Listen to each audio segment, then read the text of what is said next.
ఆరోగ్యశ్రీ విషయంలో ఈసీ పునరాలోచన చేయాలి అంటున్న జ్యోతుల్ నెహ్రూ. జగ్గంపేట నియోజకవర్గం జనసేన టీడీపీ ఉమ్మడి అభ్యర్థి జ్యోతుల్ నెహ్రూ ప్రెస్ మీట్ ఏర్పాటు చేసి ఎలక్షన్ కోడ్ అమల్లో ఉన్న కారణంగా ఆరోగ్యశ్రీకి చెల్లించాల్సిన నిధులు విడుదలకు ఆటంకం ఏర్పడిందని, తద్వారా హాస్పిటల్ యాజమాన్యం స్పందిస్తూ తమకు రావాల్సిన బకాయిలు చెల్లించే వరకు ఆరోగ్యశ్రీలో ఎటువంటి వైద్య సదుపాయాలు అందించలేమంటూ ప్రభుత్వానికి లేఖ రాసిందని పేర్కొన్నారు. ఈ విషయంలో ఈసీ పునరాలోచన చేసి నిబంధనలు సవరించి ఆరోగ్యశ్రీ నిధులను విడుదలకు సహకరించాలంటూ ఈసీని తెలుగుదేశం పార్టీ తరఫున డిమాండ్ చేశారు. అలాగే హాస్పిటల్ యాజమాన్యాన్ని ఉద్దేశించి మాట్లాడుతూ త్వరలో తమ ప్రభుత్వం వస్తుందని, రాగానే ఉన్న బకాయిలు మొత్తం 3 దఫాలుగా విడుదల చేస్తామని హామీ ఇచ్చారు. హాస్పిటల్ యాజమాన్యం కూడా ఈ విషయంలో సహకరించాలంటూ మీడియా ద్వారా కోరారు. ఈ కార్యక్రమంలో జనసేన టీడీపీ కార్యకర్తలు పాల్గొన్నారు. ఈరోజు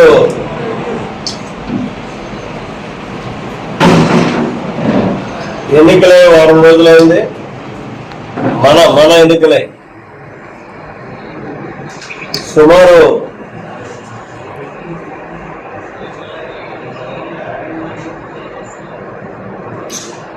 ఎలక్షన్ కోడ్ వచ్చి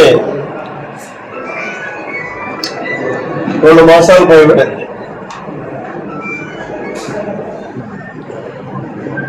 ఈ ఎలక్షన్ కోడ్లో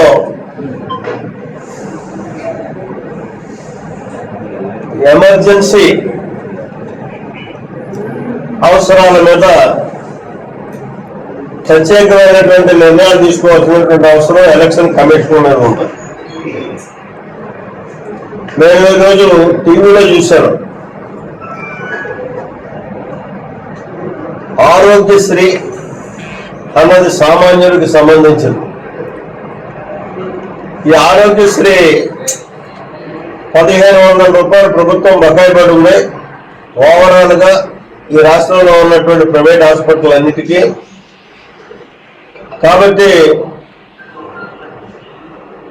మేము రేపటి నుంచి ఆరోగ్యశ్రీ యాక్సెప్ట్ చేయం, నిలుపుదల చేస్తున్నాం అని చెప్పి ఏదైతే హాస్పిటల్ సంఘం ఉందో ఆ సంఘం ఒక లేఖ ప్రిన్సిపల్ సెక్రటరీ మెడికల్ రాయడమే కాకుండా పత్రికా ప్రకటన కూడా చేసింది. దీని మీద మానవతా దృక్పథంతో ఎలక్షన్ కమిషన్ చర్యలు తీసుకోవాల్సినటువంటి అవసరం ఉంది. ఎందుకంటే ఈ ఆరోగ్యశ్రీ అన్నది అతి సామాన్యుడికి ఉపయోగపడేటటువంటి కార్యక్రమం. ఎవరికి కాలిందినా చెయ్యిందినా లేదు, ఏ రకమైనటువంటి హార్ట్ ప్రాబ్లం వచ్చినా, ఎనీహౌ ఏ రుగ్మతలు వచ్చినా లక్షల రూపాయల్లో అయితేనే కానీ ప్రైవేట్ హాస్పిటల్లో వైద్యం జరగనటువంటి పరిస్థితి, ప్రభుత్వ హాస్పిటల్లో సౌకర్యాలు లేనటువంటి పరిస్థితి. ఇవాళ ఎన్ననుకున్నా మనం ప్రభుత్వ హాస్పిటల్ ఇప్పుడే అద్భుత దీపం లేదు మన దగ్గర మార్చేయడానికి, సామాన్యుడికి అందుబాటులో తేవడానికి. కాబట్టి ఎలక్షన్ కమిషన్ మాత్రం మీ ద్వారా నేను తెలియజేసేది ఏంటంటే, తెలుగుదేశం పార్టీ తరఫున డిమాండ్ చేస్తున్నాం, ఇమీడియట్ గా దీని మీద ఆదేశాలు ఇవ్వాల్సినటువంటి అవసరం ఉంది. ప్రభుత్వ హాస్పిటల్ అన్ని కూడా తీసుకోవాలంటున్నారు, నిర్ధారణ చేసుకోవాలంటున్నారు.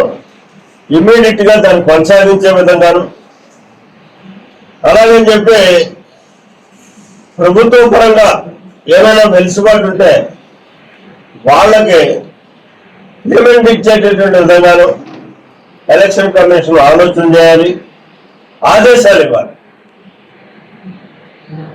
లేనట్టయితే సామాన్యులు చాలా ఇక్కట్లు పాలవుతారు. ఇంకా 4వ తారీఖు అంటే ఇంకా 15 రోజులు ఉంది, 10 రోజులు ఉంది. ఈ 10 రోజుల్లోనూ కూడా చాలా ఇబ్బందులు పాలయ్యేటటువంటి పరిస్థితి ఉంటుంది. కాబట్టి ఇమీడియట్ గా ఈ రోజే ఎమర్జెన్సీ పర్పస్ మీద స్టేట్ ఎలక్షన్ కమిషన్ ఒక నిర్ణయం తీసుకుని దీని మీద ఆదేశాలు ఇవ్వాలని చెప్పేసి తెలుగుదేశం పార్టీ తరఫున రిక్వెస్ట్ తో కూడుకున్నటువంటి డిమాండ్ చేయడం జరుగుతుంది. ఒకటి మాత్రం ప్రైవేట్ హాస్పిటల్ కూడా నేను ఒక విజ్ఞప్తి చేస్తున్నాను. ఏదైతే ఇప్పటిదాకా మీకు 1500 కోట్ల రూపాయలు బకాయిలు ఉన్నాయో ఈ విధంగా రేపు మా తెలుగుదేశం ప్రభుత్వం వచ్చిన తర్వాత వరకు అయ్యేటటువంటి బకాయిలు కూడా 3 వాయిదాల్లో మీకు ఇప్పించేటటువంటి బాధ్యతను మేము తీసుకుంటాం తెలుగుదేశం పార్టీ. దానికి రాష్ట్ర తెలుగుదేశం పార్టీ తరఫున నేను ప్రత్యేకంగా హామీ ఇస్తున్నాను. కానీ ఎలక్షన్ కమిషన్ స్పందించకపోయినా మానవతా దృక్పథంతో ఆలోచన చేసి ఈ ఆరోగ్యశ్రీని మాత్రం స్తంభింప చేయకుండా మీరు కంటిన్యూ చేయండి. రేపు వచ్చేటటువంటి ప్రభుత్వం మాది. మా ప్రభుత్వంలో 3 వాయిదాలుగా మీకు రావాల్సినటువంటి బకాయిలన్నీ కూడా చెల్లించేటటువంటి బాధ్యతను మేము తీసుకుంటాం.